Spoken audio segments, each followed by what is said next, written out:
লুকিয়ে রাখা হয়েছিল আওয়ামী লীগের দোসর দালাল ক্রিমিনাল গ্যাং, তাদের ব্যাপারে দেখবেন আপনার শুরুতে কিন্তু সংখ্যা প্রকাশ করা, নাম প্রকাশ করা, তালিকা প্রকাশ করা কোনোটাই করে নাই।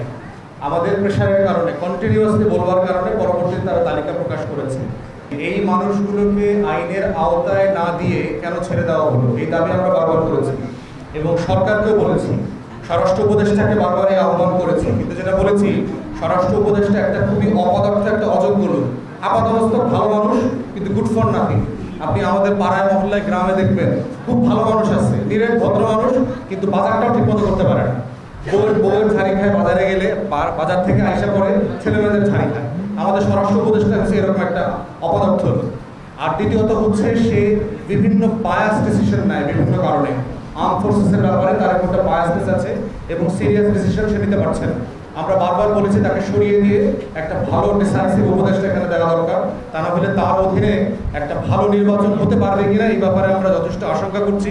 আর আপনারা জানেন যে আমাদের বিভিন্ন বাহিনী বিভিন্ন সময় নির্বাচনে ইন্টারফেয়ার করেছে। এইরকম একটা উপদেষ্টা থাকলে বিভিন্ন বাহিনী ইলেকশন ইঞ্জিনিয়ারিং ইনভলভ হয়ে যেতে পারে, যারা ন্যায্যতার জন্য আওয়াজ তুলে, যারা দিল্লির বিরুদ্ধে কথা বলে, আধিপত্যবাদের বিরুদ্ধে কথা বলে, এমন বহু লোকদেরকে প্রচণ্ড হুমকিতে রাখা হচ্ছে এবং তাদেরকে নির্বাচনে হারিয়ে দেওয়ার জন্য এই আর্ম ফোর্সেস, এই গোয়েন্দা সংস্থা, এই স্বরাষ্ট্র উপদেষ্টা একসাথে মিলে কাজ করবে বলে আমরা আশঙ্কা করছি এবং তার কিছু আলামত ইতিমধ্যে আমাদের কাছে আছে। এই জন্য আমরা আবার দাবি করছি এখান থেকে তাদেরকে ক্রিমিনাল চার্জের অধীনে আনা দরকার, যে ফোরামের জন্য প্রযোজ্য, যে এই ক্রিমিনাল গ্যাংগুলোকে তারা কারা পালাতে সাহায্য করছে এবং এখনও করছে। আপনারা জানেন রিসেন্টলি 1-2 আসামি আজকে যাদের হাজির হওয়ার কথা ছিল, তারা এই তামাবিল সীমান্ত থেকে পার হয়ে চলে গেছে। অতএব এটা সরকারের গোয়েন্দা সংস্থা এবং আইনশৃঙ্খলা বাহিনীর সহায়তা ছাড়া এটা কোনোভাবে সম্ভব না। কোনো না কোনোভাবে তারা ইনভলভ এবং এই ব্যাপারে আমরা বারবার কথা বলেছি যে বিচারের মুখোমুখি করা। 50, 60, 100 ক্রিমিনাল একটা সংগঠনের ভিতরে থাকলে সংগঠন বেশি দুর্বল হওয়ার কথা, এই কথাটা আমরা বারবার বলেছি। বরং সংগঠনকে পরিষ্কার পরিচ্ছন্ন করতে হবে। রাস্তায় পড়ার ছোলা ফেলে রাখলে রাস্তা পরিষ্কার পরিচ্ছন্ন হয় না।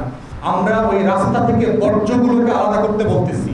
রাস্তায় এদের বিনগুলো আছে, লিটার বিনগুলো, কলার ছোলাগুলো পড়ে আছে, আমরা সেই সেনাবাহিনীর বর্জ্যগুলোকে ব্যবস্থাপনার অধীনে আনতে বলতেছি।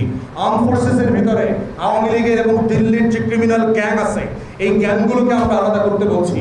একটা রাষ্ট্রের ডিজিএফআই এর 4-5টা প্রধান, লেফটেন্যান্ট জেনারেল লেভেলের অফিসাররা যদি ভারতে পালিয়ে যায়, এই রাষ্ট্রের নিরাপত্তা কি পরিমাণ হুমকির মধ্যে আছে, কি পরিমাণ গোপন তথ্য তারা পাশের শত্রু রাষ্ট্রের কাছে ইতিমধ্যে বিক্রি করে দিয়েছে।